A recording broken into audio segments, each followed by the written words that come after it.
Alors bonjour tout le monde, j'espère que vous allez bien. Moi je vais bien par la grâce du Seigneur, c'est une belle journée. Je voulais juste partager avec vous une petite observation que je viens de faire, que j'ai eu à faire, que je fais depuis un petit certain temps.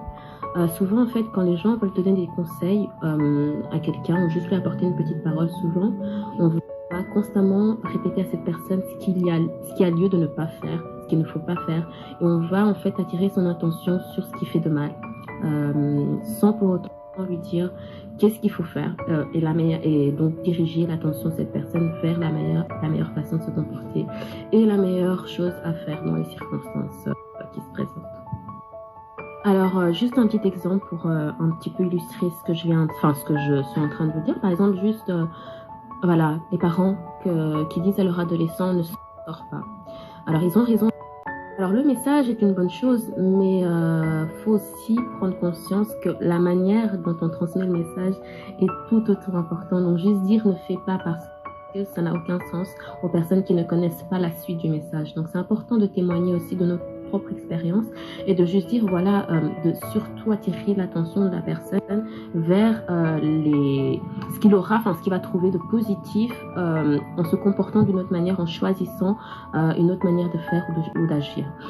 Par exemple, les personnes qui veulent conscientiser les autres sur le fait de fumer, ils vont juste dire oui, arrête de fumer, mais les gens ne comprennent pas, c'est pas logique, tu vois. Par exemple, juste dire écoute, c'est génial de courir, le plaisir que tu vas sentir quand tu vas courir. Déjà ça, je vous assure, ça va leur parler beaucoup plus. Donc voilà, moi je vous encourage vraiment à penser autrement, le renouvellement de l'esprit, vraiment cherchez-le, le renouvellement de l'esprit, c'est important. De se remettre en question, c'est toujours important, voilà, personne n'est parfait. Donc même si ce que vous faisiez depuis 5-10 ans, ça marchait bien, ben, au jour d'aujourd'hui, les choses sont différentes, donc essayez un petit peu de voir tout en restant fidèle à votre message. Donc vraiment, ne changez pas votre message juste pour faire plaisir aux gens qui sont là dehors, mais tout en restant fidèle à votre message, cherchez la meilleure manière de vous faire entendre, en fait. Cherchez la meilleure manière de vous faire entendre.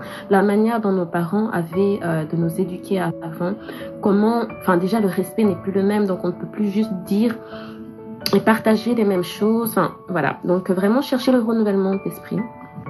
Et parce que c'est important pour se témoigner de la compassion, c'est important pour se témoigner du respect, et surtout c'est important pour se témoigner de l'amour, et pas un amour donc ce que je voulais dire, c'est pas un amour illusoire.